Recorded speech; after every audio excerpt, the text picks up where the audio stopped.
خواتي، السلام عليكم ورحمة الله تعالى وبركاته. اليوم إن شاء الله هذا الفيديو هو حول الأفكار البسيطة اللي منظمة بها المطبخ، واللي بغيت نشاركها معكم بحكم أن المطبخ عندي صغير والمساحة ضيقة.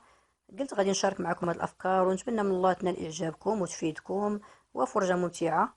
الفكرة الأولى وهي هاد السيبور كيف ما كتشوفوا معايا. هاد السيبور عندي منها جوج دايرها في البلاكار ديال الكوزينة. يعني حاطة فيها الماعن الفوق لتحت، مستغلة المساحة كاملة ديال البلاكار.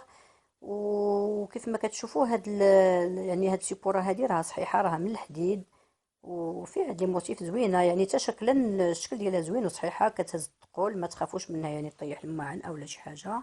ونقدروا نستعملوها في لي بلاكار كيف ما غنوريكم، اولا نديروها سيغ اون طابل على هاد الشكل هذا ونستغلوا المساحة اللي تحت منها وفوق منها. يعني كتصلح الاماكن الضيقه. كيف ما كتشوفوا هذا هو الشكل كيفاش انايا موظفاها في البلاكار، حاطاها هكا عامله، يعني كل وحده شنو دايره فوق منها على هذا الشكل هذا. هذه وحده دايره فيها القراعي. هاد القراعي راه كنت عملت عليهم فيديو، راه غادي تلقاهم في صندوق الوصف ان شاء الله.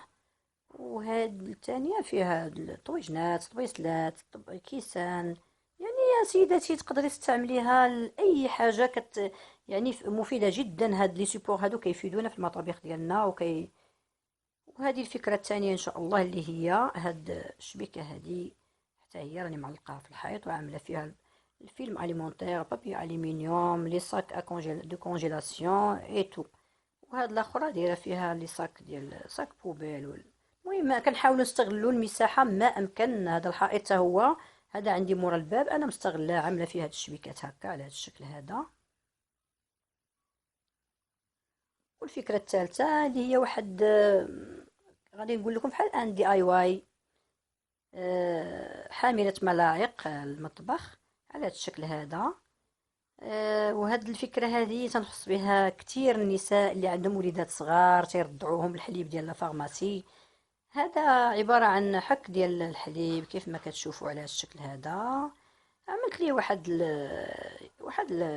شوسيت ولا جوارب، يعني تقشيرة تتبقى عندنا في الدار، وحدة كتوضر او لا كتتقاب او لا، يعني حاولت نستغلها في المطبخ ديالي، علاش لا. كم انكم تقدروا تستغلوهم في بزاف ديال البلايص، تقدروا ديروا فيهم حاملة الاقلام للوليدات او لا. يعني هكا جات على الشكل، يعني شكل زوين، ونقدروا نحطوها بجانب هكا في الجانب ديال المطبخ ديال البوطه او لا الطبله او لا. والفكره الاخيره وهي هاد لي بواط هادو اللي كنحطوهم نورمالمون هما ils sont faits pour لو ديكور. وانا استغليتهم كيف ما كتشوفوا على هذا الشكل هذا، كدير فيهم اي حاجه، يعني كنستغلهم مزيان، ما يمكنش نخليهم خاويين، ضروري خصني نستغلهم. هذه دابا كيف ما كتشوفوا فيها اتاي، الاخرى كنت عامله فيها شي. المهم اي حاجه كتشيط عليا او لا كنبغي نخزنها كنديرها فيهم وتنحطهم ديكور في هادو، حطاهم في السرجم ديال لاكويزين ديالي. اللي بغى يشوفها راه يدخل الفيديو ديالي ديال المطبخ، جولة في المطبخ. لا غادي تلقاو ان شاء الله اللينك في صندوق الوصف اللي بغات تشوفوا. وهادو كيف ما كتشوفوا راه كنت حاطاهم تما سوغ لي زيتاجير، كنت حاطاهم فوق لي زيتاجير ديالي. حتى هما حاطه فيهم هاد الخميره لوفور شيميك اي هذاك الشيء الخاص بالحلويات. والثانيه حتى هي مستغلاها، هذه حتى هي مستغلاها، حاطه فيها كيف ما غتشوفوا معايا هذا لي باط. ونتمنى من الله نكون فدتكم بهذا الفيديو هذا، ويكون الفيديو نال اعجابكم. والانسان خصو سورتو لا فام خصها تستغل المساحه ديالها ما امكن، واخا تكون كوزينه صغيره تحاول تستغلها ما امكن. ونتمنى من الله الفيديو نال اعجابكم، وشكرا على المتابعه، والى فيديو قادم ان شاء الله.